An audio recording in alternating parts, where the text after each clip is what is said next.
What to you is the creator economy? Why is this important right now?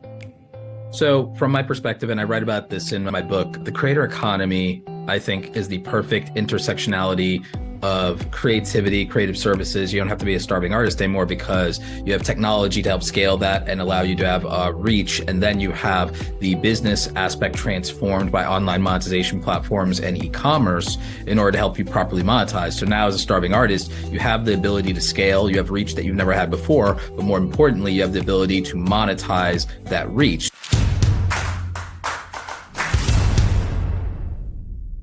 I like the word creator, and I like that it's rebranding itself because it used to be creator and influencer were kind of connected in a way where influencer had a bad rap too, where it was like you're the entertainment person whose job is being, like an actor, a celebrity on YouTube. Yes.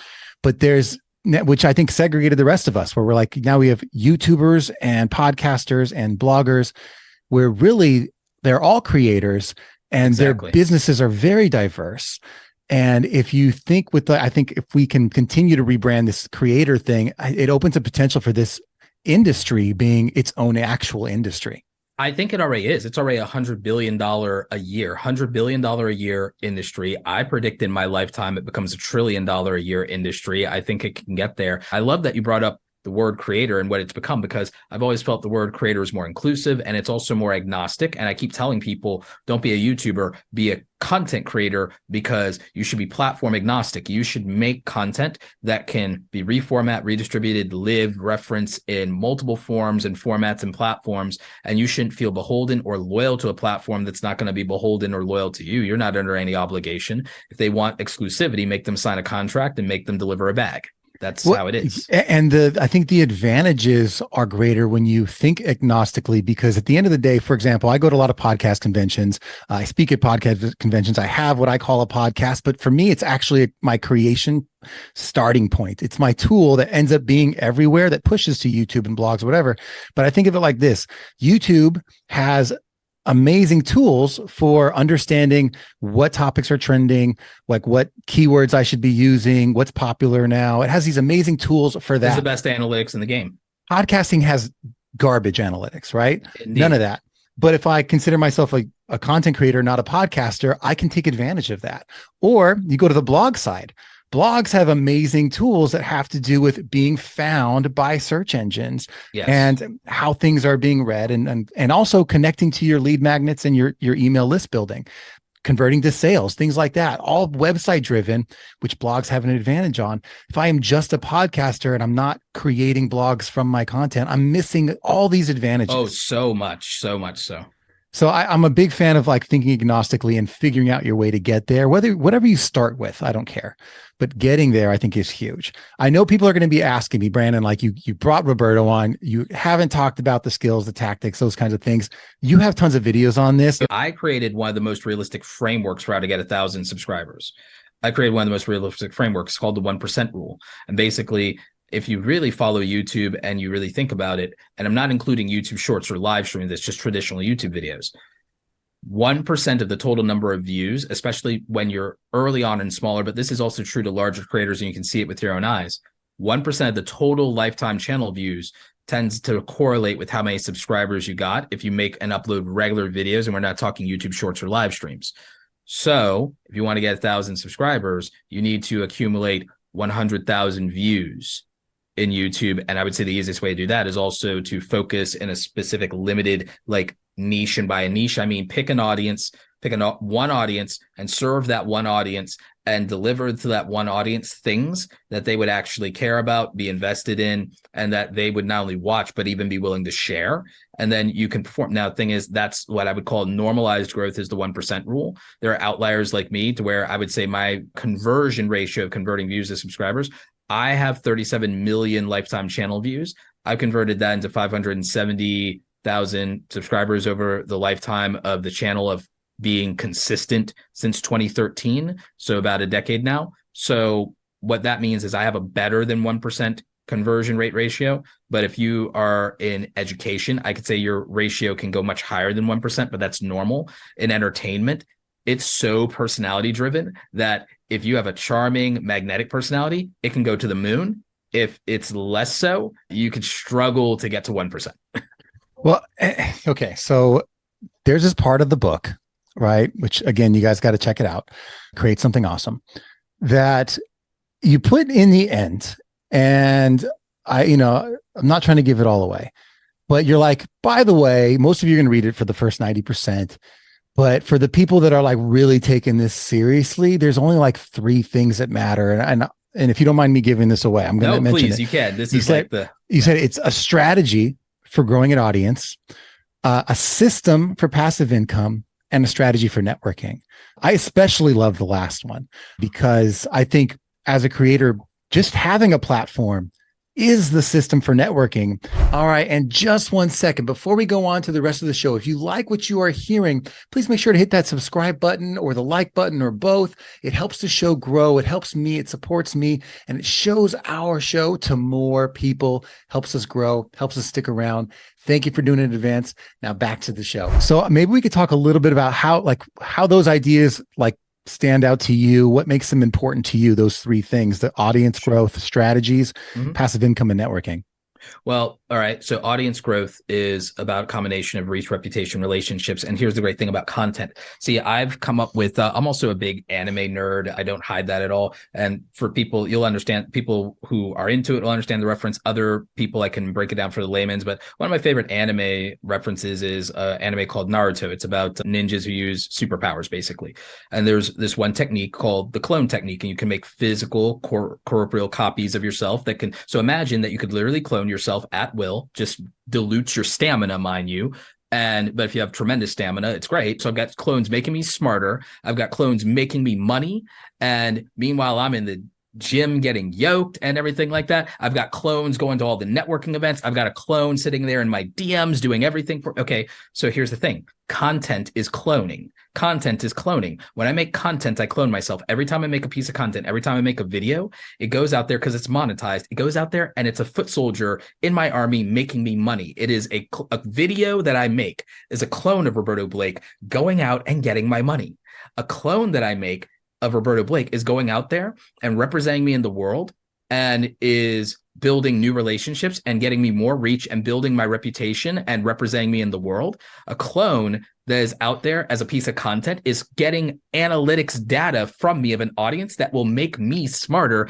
That data that clone created comes back to me, the original, when it harvests that data by interacting with the user base. So content serves as clones. And so I literally have an army of thousands of pieces of content, thousands of clones that work 24/7, 365, do not need to eat, sleep, will not call out sick, will not ask me for a raise. And my clone army on a regular basis is out into the world, building new relationships for me, scaling my reputation, allowing me to be reachable in new ways, and is generating revenue for me. So the clone army is out there working constantly, whether I do or not. That's probably the best analogy I've ever heard to explain the content game overall. The clone army of content creation, etc. This is fire, guys. I have an army of clones just got there. Like as we speak, there are clones out there as we speak that are recommending hardware and software that generates affiliate links. Those affiliate links,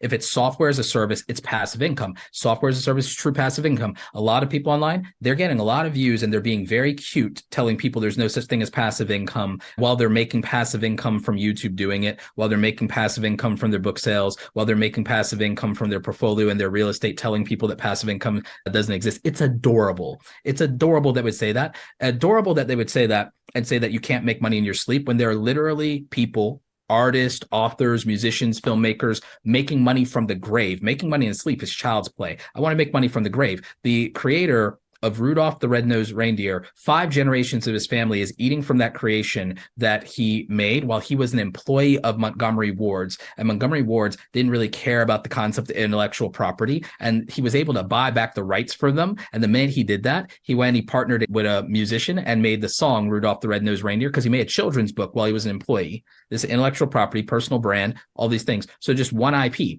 So don't tell me passive income doesn't exist. Intellectual property is what's going to create passive income for you, if nothing else. And that's in books, music, films, royalties, rights to IP, And that's how it is. And you can create that now more accessibly than ever before in history because you have the tools at your disposal. You don't need a music production studio. You need a MacBook Pro. You don't need 20 animators like Walter Disney.